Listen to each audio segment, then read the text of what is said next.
Bonsoir tout le monde et bienvenue à la séance du Conseil municipal de la Ville de Saint-Marc-des-Carrières du 11 août 2020.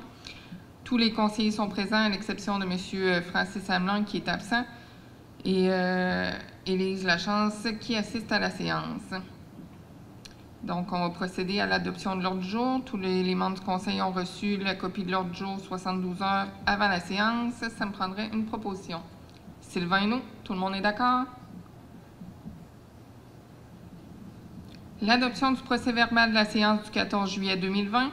Donc, tous les membres du Conseil ont reçu une copie du procès-verbal de la séance mentionnée en titre.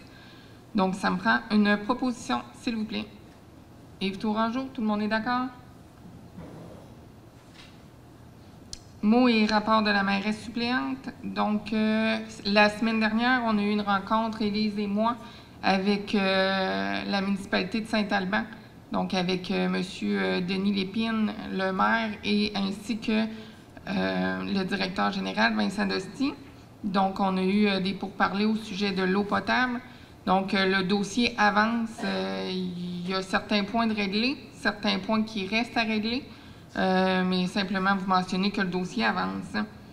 Il y a aussi une rencontre prévue ce vendredi à Saint-Alban au sujet du dossier de la clinique médicale. Donc, les 8 maires concernés des diverses villes et municipalités de l'ouest de Portneuf vont être présents. Et je voulais vous parler aussi de la devise portneuvoise. Donc, c'est la MRC de Portneuf qui a créé ce projet-là. Donc, la MRC va doubler l'argent qu'on peut acheter, les devises portneuvoises, qui vont être échangeables dans les commerces qui se sont enregistrés à la MRC. Donc, jusqu'à concurrence de 100 $, la MRC va doubler l'argent. Donc, c'est une belle initiative là, pour encourager les commerces locaux.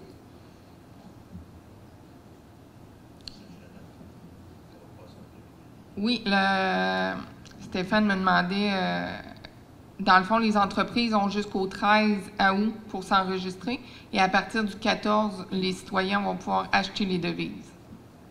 Donc, les détails sont tous sur le site de la MRC de Portneuf. Donc, le point suivant, l'adoption des comptes du mois. Donc, le Conseil entérine les comptes payés du 7 juillet au 29 juillet 2020 au montant de 226 665,53 $. Conseil entérine également les comptes à payer du 31 juillet 2020 au montant de 186 684,61 $. Ça prend une proposition pour ça? Oui, ça prend un proposeur, s'il vous plaît. Marc-André Trottier, tout le monde est d'accord? Le rapport financier non fermé pour la période se terminant le 31 juillet 2020. Donc, tout le monde a reçu une copie. On est disposé d'en faire la lecture. Offre d'emploi et processus d'embauche pour le poste de responsable en urbanisme, environnement et développement économique. Donc, considérant le départ de M. Alexandre Jobin, inspecteur en bâtiment et au permis le 22 juillet dernier, qu'après analyse des besoins immédiats et futurs de la Ville, il est recommandé d'ouvrir un poste de responsable en urbanisme, environnement et développement économique à temps plein, qu'après une entente avec le syndicat des employés municipaux, il est recommandé d'afficher rapidement le poste et de mettre en marche le processus d'embauche. Donc, le Conseil autorise la directrice générale à afficher le poste de responsable en urbanisme, environnement et développement économique sur les sites de recherche d'emploi en lien avec le milieu municipal ainsi que dans le courrier de Portneuf. Et le Conseil formera un comité de sélection et souhaite également être accompagné par une firme en ressources humaines pour le processus de sélection. Ça me prend un proposant. Yves Tourangeau, tout le monde est d'accord? L'octroi d'un mandat temporaire, assistance professionnelle et technique par un inspecteur en bâtiment et au permis. Donc, considérant qu'en attendant que le poste de responsable en urbanisme, environnement et développement durable soit comblé, que le Conseil est soucieux d'offrir aux citoyens une assistance professionnelle et technique par un inspecteur en bâtiment et au permis en attendant que le poste soit comblé, qu'après analyse, il serait plus efficace d'assurer le fonctionnement dans les meilleurs délais possibles en octroyant un mandat temporaire à une firme spécialisée dans la gestion des services de permis. Considérant que des soumissions ont été demandées auprès de firmes spécialisées dans ce type de prestations de services, Le Conseil octroie le mandat temporaire à la firme BC2 au montant de 85 $ l'heure, taxe en su, à raison de 2 jours par semaine ou selon l'entente à négocier avec la firme selon les besoins, le nombre de demandes de permis et les dossiers à traiter. Ça me prend un proposeur. Sylvain Hinault, tout le monde est d'accord? Mise à jour de la liste des pompiers volontaires du service incendie, considérant l'embauche de pompiers réalisée au cours de la dernière année, considérant que la Ville a été informée par écrit de la démission de M. François Cloutier, qu'il y a lieu de mettre à jour la liste des pompiers volontaires qui font partie du service incendie de Saint-Marc-des-Carrières, le Conseil retire de sa liste M. François Cloutier, et le Conseil approuve la liste suivante des pompiers volontaires au 11 août 2020. Comme officier, Richard Thibault, directeur, Kevin Leduc, directeur adjoint, Robert Petit, lieutenant, Robert Thibault, lieutenant, Sébastien Perron, lieutenant, Jocelyn Perron, lieutenant. Comme pompier, Pierre-Olivier Hinault, technicien en prévention incendie, Guy Genet, Martin Cochrane, Mathieu Perron, Michel Savard, Denis Chrétien, Denis Bédard, Alexandre Allard, Philippe-Antoine Petit, Charles Perron, Jérôme Lanoux-Larue, Pierre-Luc Dufour, Steve Larochelle, Pierre-Luc Lepage, Sébastien Maheu-Brunet et Jean-Philippe Alain. Ça me prend une proposition. Stéphane Savard, tout le monde est d'accord? Autorisation de signature, vente de gré à gré des lots 5 895 129 et 3 233 082 à Tournesol Paysagiste.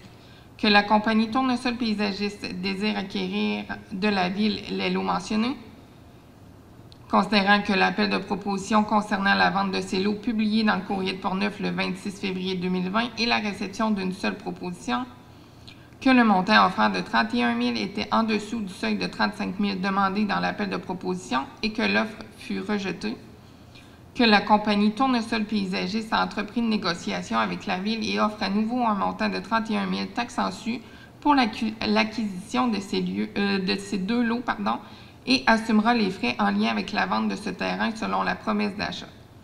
Donc, il est résolu que le Conseil autorise Mme Christina Perron, mairesse suppléante, ou son substitut nommé par le Conseil, et Mme Élise Lachance, directrice générale greffière trésorière, à signer pour et au nom de la Ville tout document nécessaire, dont la promesse d'achat et le contrat notarié pour la vente de gré à gré des lots mentionnés.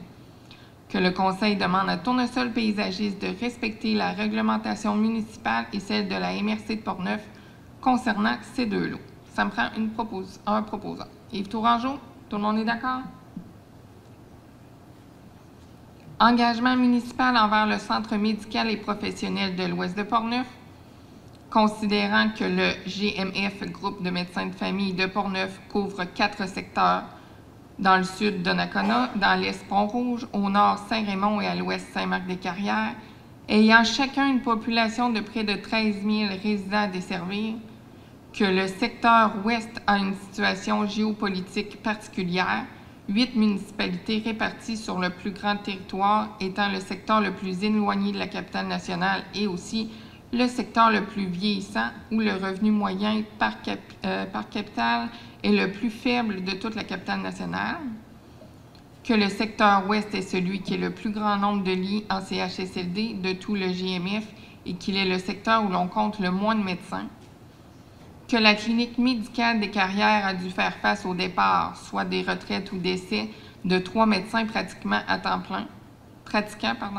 plein, que la dite clinique n'a réussi pendant cette même période qu'à recruter 2 médecins à temps partiel, soit 30 % de prise de charge, et que 2 autres médecins ont annoncé leur retraite à la fin de 2020, que le comité de santé de Portneuf travaille depuis près de 4 ans à recruter de nouveaux médecins, soit nouveaux facturants et ou médecins interrégionaux, que les médecins ne veulent plus faire de l'administration, mais se consacrer entièrement à la pratique médicale et de ce fait, ont signifié aux propriétaires du 1000 des Carrières où se situe la clinique qu'ils ne renouvelaient plus le bail de location à compter du 31 décembre 2020, Considérant que pour le Comité de santé de l'Ouest, la seule façon d'assurer la pérennité d'une clinique médicale dans l'Ouest passe par l'Union et le soutien financier de toutes les municipalités du secteur dans la création d'un OBNL, un organisme à but non lucratif qui administrera la nouvelle clinique médicale de l'Ouest.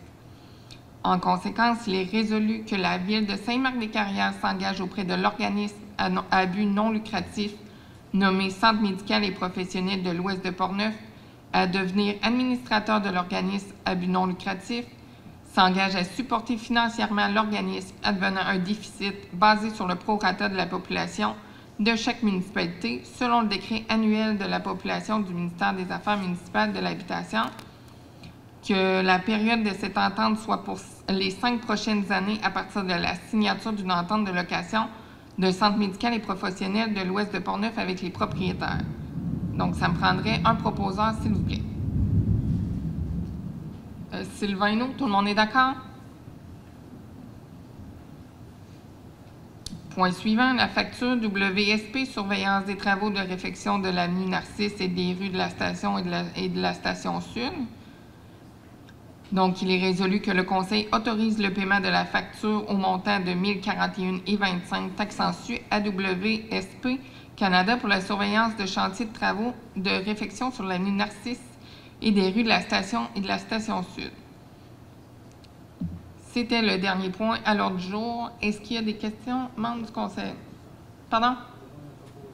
Ah oui, excusez, ça me prend un proposeur pour la facture WSP. Marc-André Trottier, tout le monde est d'accord? C'est ce qui mettait fin à nos points à l'ordre du jour. Est-ce que quelqu'un a des questions, quelque chose à rajouter? Non. Donc, ça va être la période de questions. Pour ce faire, je vais vous mentionner que chaque personne qui a des questions doit se présenter à l'avant au micro avec son masque. Et il doit... c'est un à la fois, bien sûr. Et on vous demanderait de vous nommer nom et prénom, ainsi que poser vos questions clairement.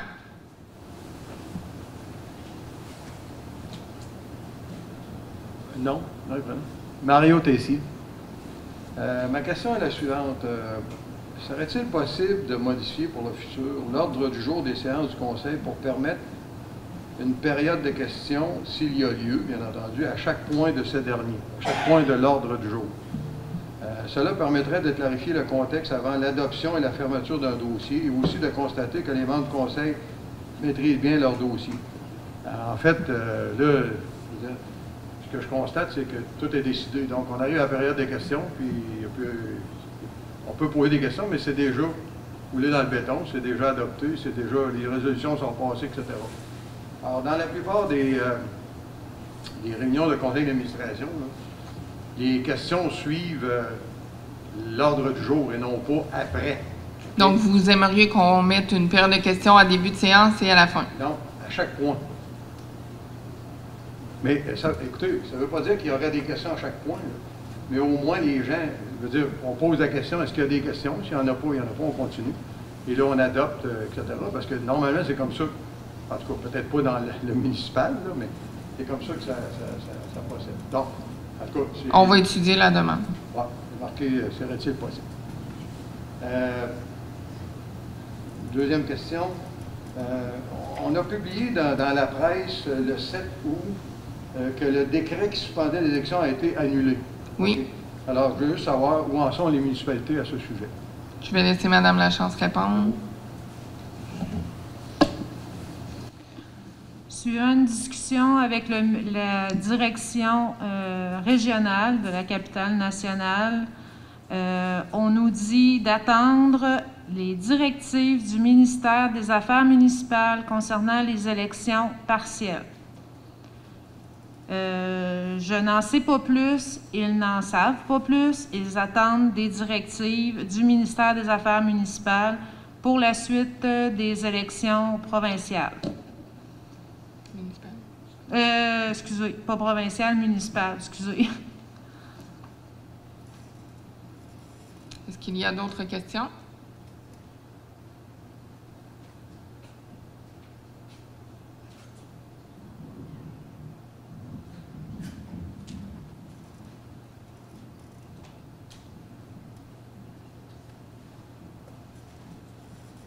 revoir.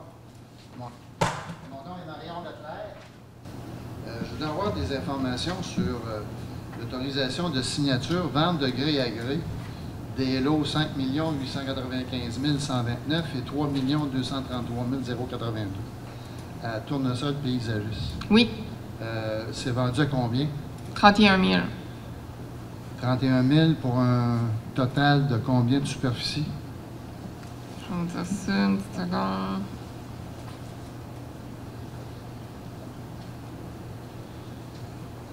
Parce que j'aimerais bien localiser ces deux terrains-là. Il y avait deux terrains, c'est à l'entrée du 3e rang, ou la voie ferrée. Il y a un terrain qu'on appelle agricole dynamique, puis l'autre à côté, ça appartenait au parc industriel. C'est bien ça? C'est bien ces deux terrains-là? On mentionne que le deuxième terrain n'est plus industriel, il est agroforestier maintenant. OK. Ça va? Mais oui, c'est les deux terrains que vous parlez. OK. Le premier, il y a 52 150,5 mètres carrés et le deuxième, 14 297,6 mètres carrés. La superficie des terrains. Ça veut dire qu'il y a environ 64 000 mètres carrés? Il faudrait faire le calcul plus précisément. Bon, environ, là. Donc, 600 000 pieds carrés, c'est ça que vous êtes en train de vendre, là? 600 000 pieds carrés pour 31 000 $. C'est ce que j'ai bien compris? MRC, oui. C'était plus bas que ça. On avait demandé une évaluation de la valeur du terrain à la MRC et il était en dessous de 31 000. Pour les deux terrains? Pour les deux terrains. De 600 000 pieds carrés? Oui. Et je peux-tu savoir pour quelle raison vous le vendez? Est-ce qu'il y a une urgence? Est-ce qu'il y a... parce qu'une municipalité, vous savez que le court terme, c'est 3, 4, 5 ans. Le moyen terme, c'est 5 à 10 ans. Puis le long terme, c'est plus que ça. Moi, je ne vois pas pour quelle raison. Y a-t-il une urgence de vendre ces terrains-là? Là, je sais que c'est fait, là. Mais je ne comprends pas pour quelle raison qu'on vend 600 000 pieds carrés de terrain à 31 000 $. Moi, c'est ça, à peu près, là. Ça me dépasse. Excusez-moi, là, mais si vous aviez une urgence de vente, je ne dis pas, mais pensez-y un peu, 600 000 pieds carrés. C'est ça, à peu près? Ben, j'ai pas fait le calcul, là, mais...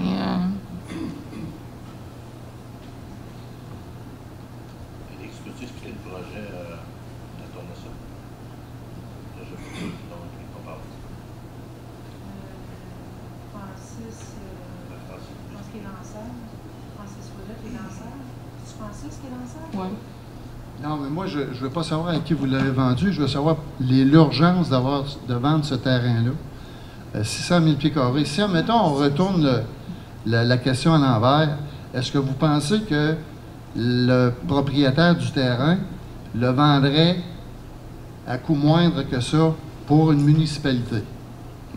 Et d'une part des choses, là, on a fait une demande à la MRC pour avoir l'évaluation des terrains qui était en dessous de 31 000. Et la deuxième chose, c'est qu'on est allé en appel de proposition pour avoir une offre plus grande qu'on n'a pas eue. Donc, à ce moment-là, je ne vois pas l'inconvénient d'accepter l'offre à 31 000, qui est au-dessus de la valeur des terrains. Non, mais moi, je vous pose juste la question, pourquoi le vendre? Quelle urgence il y avait à vendre ce terrain-là? Je le sais, il y a 4 ans, quand j'étais là, on a essayé à quelques reprises de le vendre, puis c'était toujours en dessous des évaluations. Fait que c'est pour ça qu'on ne le vendait pas, puis on ne trouvait pas l'urgence non plus de le vendre, ces terrains-là. Alors, je vois pas que... Mais il n'y a pas d'urgence, Okay. mais on a pris la décision d'accepter l'offre qu'on avait eue. OK. Oui. Fait que c'est ça votre réponse? Oui, mais quand même, non. Non, mais il veut savoir pourquoi l'urgence de la vente. C'est pas une urgence, oui. Oui. Je vais juste compléter, là, parce qu'il y a une idée de projet pour ce terrain-là par la compagnie qui achète. OK. C'est beau. Fait que, parce qu'on a une idée, c'est parce que je trouve que vendre un terrain qui vaut à 600 000 pieds carrés, à 30 000 piastres, là, peu importe à qui vous le vendez, je trouve que c'est... J'en reviens pas. Excusez-moi de vous le dire, mais je voulais vous le dire. Merci.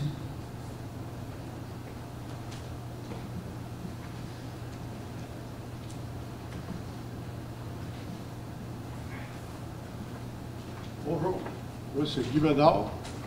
J'ai hâte aux élections. Comme ça, c'est à ce bout d'être le 7 août, puis là, ça a terminé que ça? En fait, il n'a jamais été question du 7 août. Le 7 août, il y a eu un communiqué qui disait que les villes et municipalités pourraient. Dans le fond, ils ont enlevé l'interdiction de tenir des élections. Ça, ils pourraient, mais là, vous autres, vous ne voulez pas. Écoutez, on n'a pas d'ordre. C'est pas nous qui décidons, monsieur, de tenir des élections ou pas. Mais il y en a qui ont eu des élections pareilles. Non, pas municipales. Ça sur le journal. Il n'y a pas d'élections qui sont tenues encore. On doit attendre les directives du MAM, du ministère des Affaires municipales de l'Habitation.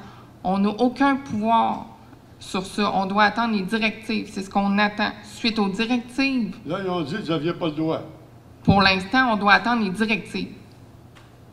On n'a pas de directives, on doit attendre les directives. Dès qu'on va les avoir, on va prendre le processus en marche. On n'a pas de directives pour le moment. Et s'il n'y en a pas, Il va en avoir. On attend les directives. Ah. On n'a pas de pouvoir là-dessus.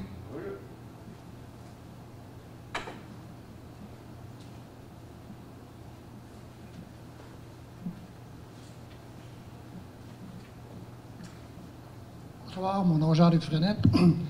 Moi, je reviens encore à la charge. Au dernier conseil, j'ai demandé pour la rue Sauvageau. Oui, Vous en avez. Est-ce qu'il y a un développement à ce sujet? oui, il y a les panneaux d'arrêt stop sont commandés. Dès la réception de ceux-ci, ils vont être installés au coin de la rue Sauvageau et de la rue Vaule et également au coin de la rue Sauvageau et de la rue des Roses. OK. Est-ce qu'il y a quelque chose de marquage au sol pour indiquer aux gens de passer? Pas pour le moment. Mais il va y avoir des panneaux qui vont être faits et le lignage va être évalué en même temps que le lignage des rues l'année prochaine. Je vous dirais, je donne encore l'exemple. Là, hier, avant-hier, je prenais une marche à 7h moins 10 du matin. Une voiture qui est passée, qui a traversé sur la rue des Roses, a fait rouler 55 km, pas de stop, rien. Je me dis, on peut-tu les informer comme il faut, en tout cas, qu'il y a un stop là, qui a lieu? Alors, éviter les accidents. Deuxième point, moi, je vous remercie pour le support que vous donnez à la clinique médicale. J'avais reçu le maire, Mme la mairesse, j'avais reçu la planification sur 5 ans. Oui, Puis on dit, en tout cas, jusqu'à là, la projection qu'on voit, chaque municipalité aura payé peut-être un petit déficit qu'on prévoit, ce qui représente à peu près moins de 4 $ par habitant pour garder pendant 5 ans une clinique médicale qui pourrait être efficace. C'est à peu près, je dirais, 2 cafés Tim-Hortons. Moi, je voudrais juste savoir combien coûte la Sûreté du Québec par habitant. Est-ce que vous l'avez fait évaluer?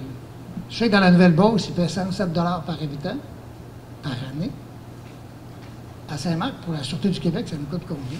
Est-ce qu'on peut savoir ça? il faudrait regarder combien ça nous coûte annuellement. 189? 189 000 de mémoire. OK, pour 3 000 habitants par année. Plus ou moins 3 000, oui, 2 900 quelques habitants. Mais c'est pour une année, ça. Oui, OK. Alors, c'est ce qu'on veut, qu'on apprécie, c'est pas beaucoup. Puis, je m'excuse, on vous invite, en tout cas, le 22 septembre, vous, la mairesse, à une espèce de repas où il y aura beaucoup de gens, des médecins, puis on va accueillir potentiellement, en tout cas, ça un peu, là, de nouveaux candidats. C'est pour la clinique. Que ce soit des IPS ou médecins, etc. Là. Mais si on prépare quelque chose de gros, puis on veut inviter en tout cas certains maires, les maires du secteur ouest. parfait. 22 septembre? Oui, le 22 septembre, on va vous Parfait. envoyer une invitation pour ça. Parfait. Merci. Merci. Est-ce qu'il y avait d'autres questions? Non. Donc, c'est ce qui met fin à la séance du Conseil. Ça me prend quelqu'un pour la levée de l'Assemblée. Stéphane Savard, tout le monde est d'accord? Merci beaucoup. Bonne soirée.